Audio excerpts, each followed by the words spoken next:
माननीय सभापतींना मी विनंती करते की त्यांनी सत्ताधारी पक्षाने मांडलेल्या विषयाबद्दल मार्गदर्शन करावे. आपण म्हणजे काय हे आपल्याला RTI हा आपल्या देशात इन्फॉर्मेशन इज एक्स्ट्रीमली इम्पॉर्टंट आणि ते तेवढ्या. प्रधान अनय दोशी यांना मी विनंती करते की त्यांनी आपला विषय मांडावा. Good afternoon, honorable members of parliament. As the Prime Minister from Atulya Bharat party, I am pleased to initiate the discussion on the privatization of railways in India while retaining the government ownership of railway tracks. Now, India's railways are often called the lifeline of the nation. However, the system faces several challenges: poor maintenance of trains, lack of modern amenities, frequent delays, safety issues, and an overwhelming financial burden on the government. The current scenario demands significant upgrades in services, better customer experience, and financial sustainability, which is difficult to achieve under sole government control. The solution to this lies in the privatization of railways operations while retaining the government ownership of railway tracks. This approach ensures that private companies manage the operations of passenger trains, focusing on efficiency, safety, and innovation. At the same time, the government will continue to oversee and maintain the railway tracks, ensuring fair access and uniformity in infrastructure development. India's railway network spans over 68,000 kilometers, with approximately 13,000 passenger trains operating daily, serving more than 7,000 stations nationwide. Interestingly, experts and researchers suggest that some of the tracks have the capacity to handle 20 to 30% more trains. However, lots of other tracks are not equipped to accommodate these new trains, which is why our government plans to upgrade these tracks. The Indian railway network is witnessing a significant surge in demand, with over 24 million passengers traveling daily. The demand increases to 150 to 170% of the capacity on the high demand routes on the holidays and festivals. This validates the necessity of privatization. Now let's discuss how we will implement our plan. Infrastructure development. We will first invest in upgrading tracks and station facilities to accommodate high-speed and modern trains from private companies. These upgrades will be funded by the government to ensure a reliable foundation for private operations.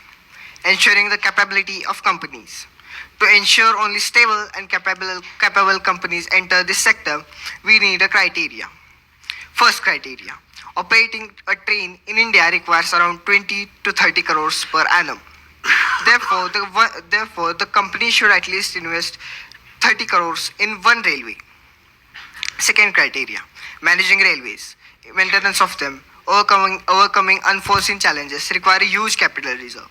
Thus, company's net worth should be at least 500 crores. Third criteria: the company should be stable before entering this field. Hence, the company must show profit record for previous 5 years. Lastly, very few companies operate trains in India. Hence, the preference to new companies will be given based upon their experience in other fields related to the railway sector, such as infrastructure, rolling stock manufacturers, transportation, etc. Pilot projects. We will begin this journey with pilot projects on high demand routes. Private players will be invited to operate their trains. We will analyze the outcomes of pilot projects based on efficiency, revenue generation, customer satisfaction, safety, and security. These insights will help us in refining the strategy and expanding private operations, ensuring sustainable and successful model for the future. In short, our privatization of railways will take place in phases. For employment concerns, the privatization of railways will be carried out with guarantee of no job losses in this sector. In fact, employment opportunities may increase as government-operated trains will continue to run alongside the introduction of private players. Additionally, if any train is discontinued, affected workers will be reassigned to other public train operations, ensuring job security for all of the employees. Addressing concerns about fare increase.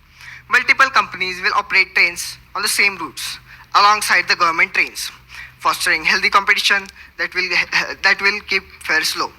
For routes with lower demand, operations will remain under government control, ensuring convenience to all of the passengers. Furthermore, private railways will be regularly monitored to prevent unnecessary fare hike. Private companies must keep 20 to 30% of the seats reserved at government regulated fares for low income passengers. Ensuring sustainable development. To ensure economic sustainability, railways will adopt an approach that includes encouraging PPPs. Revenue diversification can be achieved by leasing non-core assets, allowing private players to charge higher for premium services while reserving a percentage of seats at affordable price. Also, the government will operate low demand routes that may be unprofitable for the private companies. This balanced approach will ensure economic sustainability. Environmental sustainability in railways can be achieved through continued government efforts to electrify the network of railways. Private players will be incentivized to adopt renewable energy and reduce emissions through a carbon credit system, rewarding eco-friendly practices. Additionally, the development and deployment of lightweight, energy-efficient, and eco-friendly trains can further minimize the environmental footprint of railway operations. Social inclusiveness.